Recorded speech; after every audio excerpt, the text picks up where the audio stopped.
Hyannis was a small, peaceful town where time seemed to slow, and every corner held the whisper of a calm routine. But in one quiet house near the edge of town, calm had given way to something far heavier. 5-year-old Emma lived there with her aging grandparents ever since her world shattered. Her parents, renowned dog trainers known throughout the region, had died suddenly in a tragic accident. Since that day, Emma hadn't spoken a single word.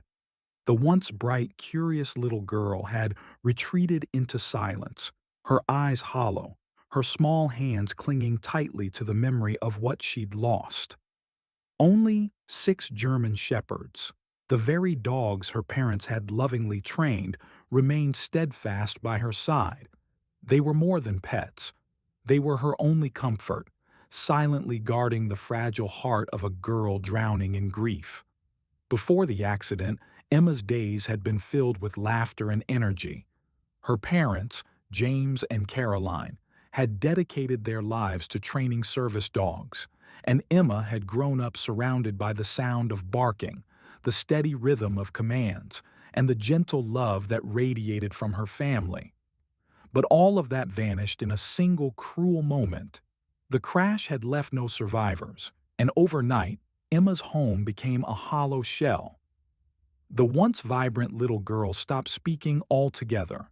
No words, no cries, just an unsettling stillness that seemed far too heavy for someone so young.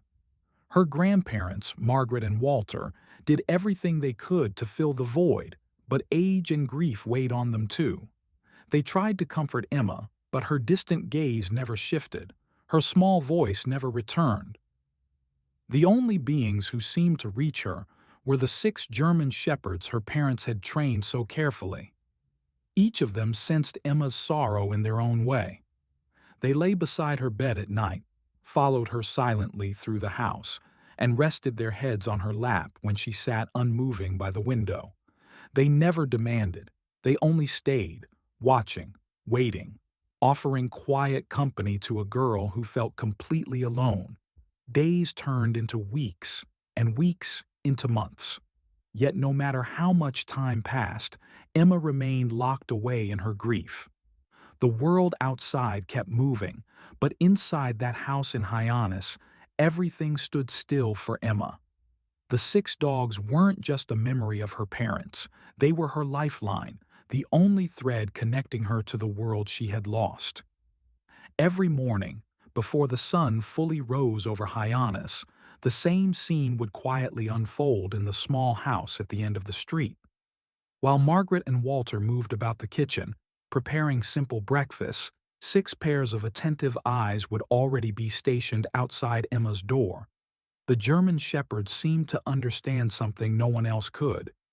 They didn't bark, didn't scratch at the door impatiently. Instead, they waited, calm, steady, and loyal. Sometimes Emma would crack the door open just enough to see them sitting there, tails gently swaying.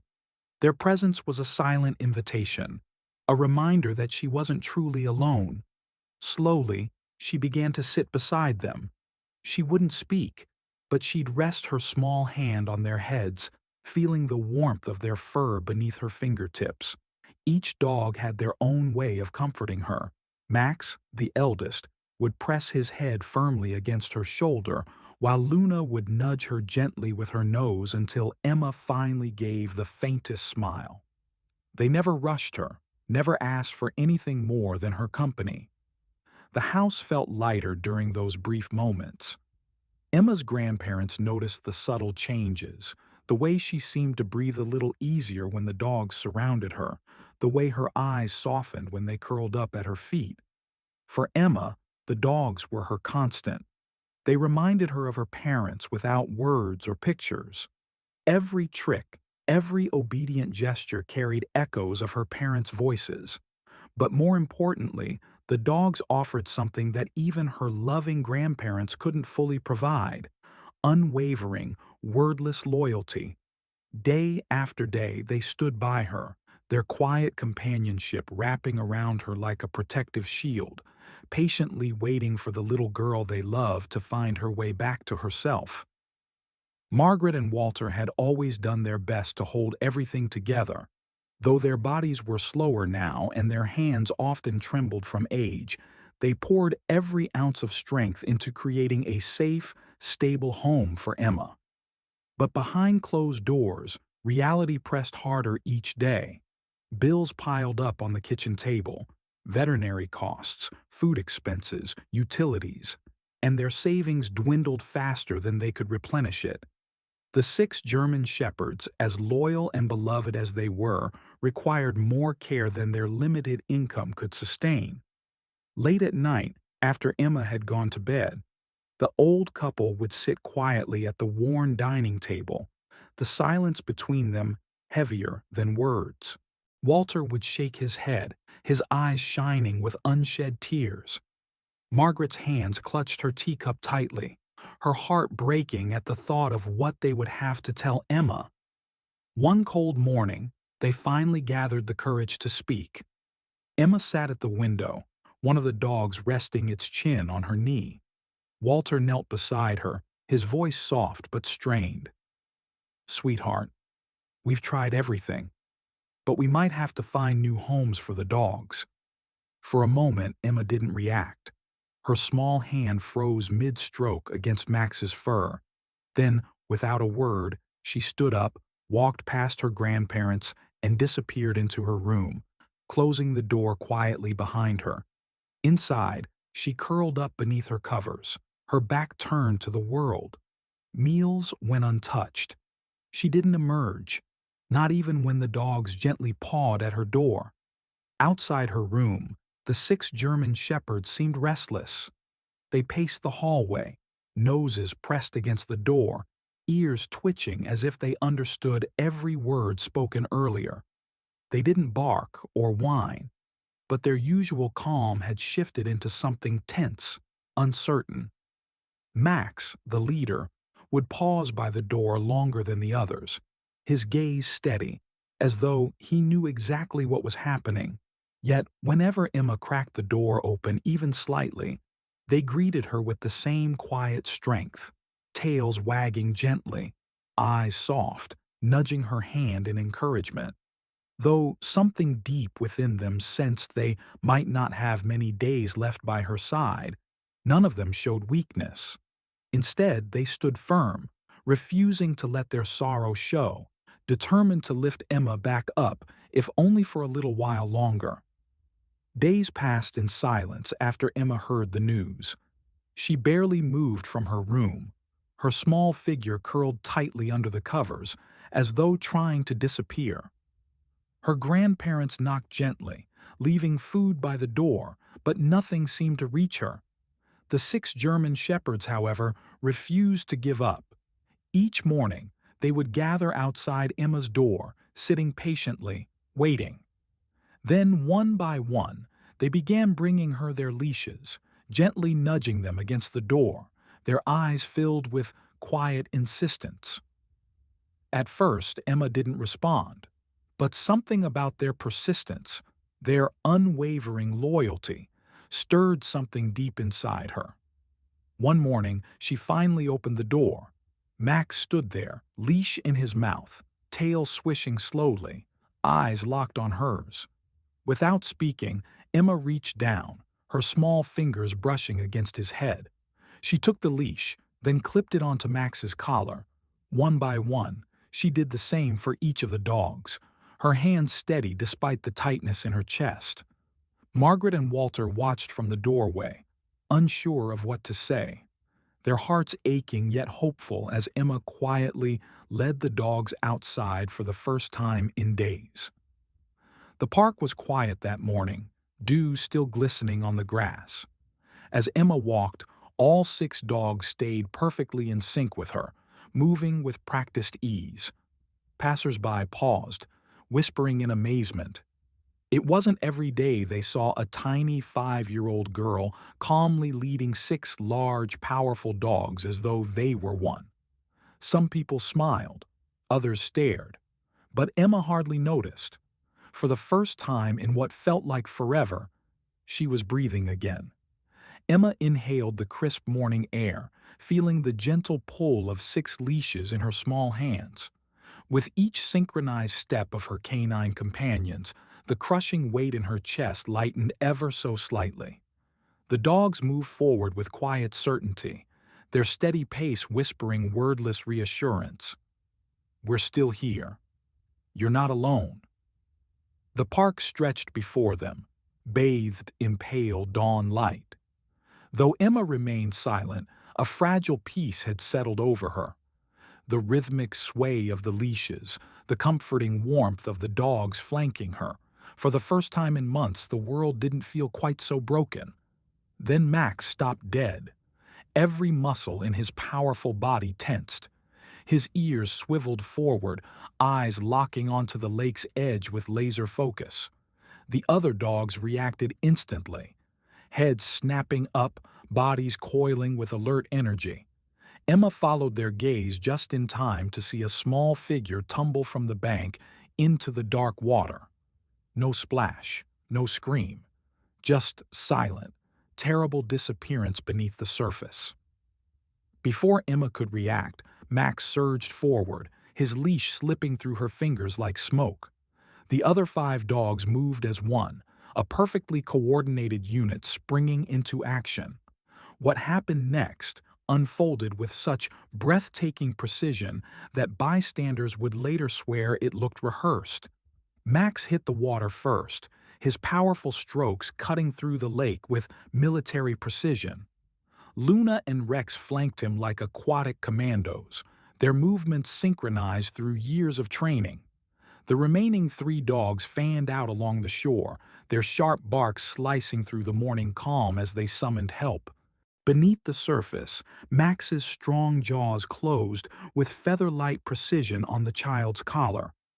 Luna positioned herself beneath the flailing toddler, buoying him up while Rex guided them shoreward with careful nudges. Every movement, every adjustment spoke of years of meticulous training, the legacy of Emma's parents living on through their 4-legged pupils. As the dogs breached the shallows, dragging the sputtering child to safety, the park erupted into chaos. A woman screamed for an ambulance. A man sprinted toward the water's edge. But Emma stood frozen, watching as her dogs, her family, completed the rescue with the same quiet professionalism her parents had instilled in them. The child coughed, gasped, then wailed, the most beautiful sound Emma had heard in ages. Around them, strangers murmured in awe, but the dog's focus never wavered. They formed a protective circle around the sobbing toddler, their vigilant eyes scanning for threats until human help arrived. In that moment, Emma understood. These weren't just pets. They were living memorials to her parents' skill and compassion. And as Max returned to her side, dripping wet but triumphant, she buried her face in his damp fur, finally allowing herself to believe that maybe, just maybe, the world still held moments of breathtaking wonder. Emma stood frozen, her small chest rising and falling rapidly as she watched her dogs return to her. Their fur dripped with lake water, their paws left damp prints on the grass, but their eyes remained steady and calm as they always were. Someone in the gathering crowd whispered in awe, "Those dogs! They knew exactly what to do." Another voice, softer but just as amazed, added, "I've never seen anything like it in my life." In that suspended moment, as the reality of what had just happened settled over the park, everyone seemed to understand at once. These weren't just pets, weren't simply well-trained animals. They were something more. They were heroes. For several heartbeats, the entire scene seemed to pause. Parents instinctively pulled their children closer, their hands tightening around small shoulders. Strangers exchanged glances full of wonder, their usual indifference shattered by what they'd just witnessed. Even the birds in the trees seemed momentarily silent, as if nature itself was acknowledging something extraordinary had occurred. By that afternoon, the story had spread through Hyannis like wildfire. Someone at the park, no one was quite sure who, had captured the entire rescue on their phone. The video showed first the tiny girl walking calmly with six large German shepherds, then the sudden alertness of the dogs, their immediate response, and finally their perfectly coordinated rescue of the drowning child. Within hours, the footage had been shared from phone to phone, then uploaded online, where it began its relentless spread. Local news stations picked it up first, interrupting regular programming with breaking news banners. Social media platforms exploded with shares and reposts, the video racking up thousands, then hundreds of thousands, then millions of views. People all over the country paused their scrolling to watch in amazement, the comments sections filled with astonished reactions. "Those dogs moved like a professional rescue team," one user wrote. "Look at how they worked together. It's like they had a plan," marveled another. Many remarked on the quiet little girl at the center of it all, noting her surprising composure as she handled the six powerful dogs. But as journalists began digging deeper into the story, the public's reaction shifted from simple amazement to something more profound, more emotional. Reporters uncovered Emma's backstory, the tragic loss of her parents, her subsequent silence, the looming threat of being separated from her beloved dogs due to her grandparents' financial struggles. Newspaper articles featured photos that tugged at heartstrings.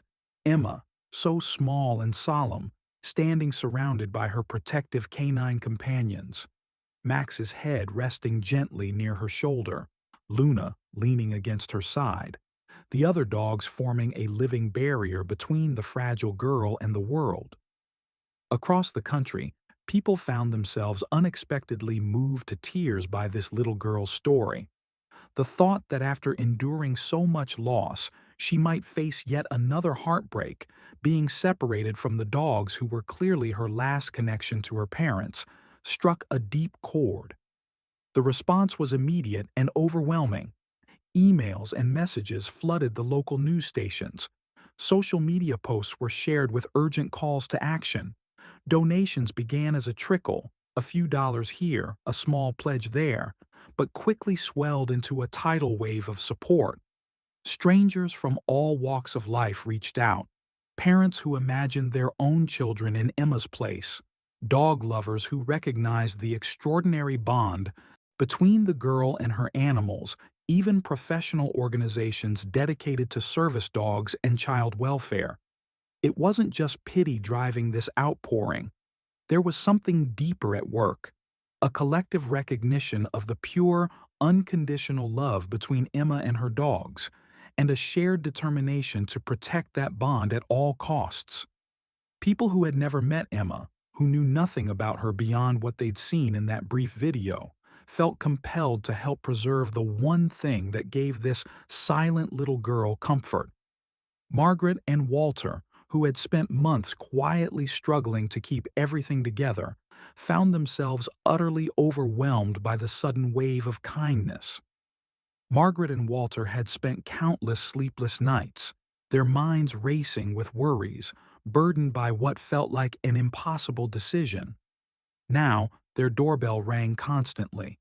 Neighbors arrived with bags of groceries. Local farmers dropped off fresh produce, and kind strangers left envelopes with donations tucked inside. The vet called to say an anonymous donor had covered all the dog's medical expenses for the year. The bakery down the street started delivering fresh dog treats every Friday. For Emma, who still hadn't regained her voice, something profound was shifting inside her small chest. The crushing weight that had pressed down on her since her parents' death was beginning to lift, not just because of her dog's constant presence, but because she could feel it now. People cared. The days after the rescue unfolded like a dream. Wherever they walked, people recognized them. That's the little girl and her hero dogs. Shopkeepers waved from their stores. Children asked shyly if they could pet the famous German shepherds. The mail carrier brought a special delivery every day.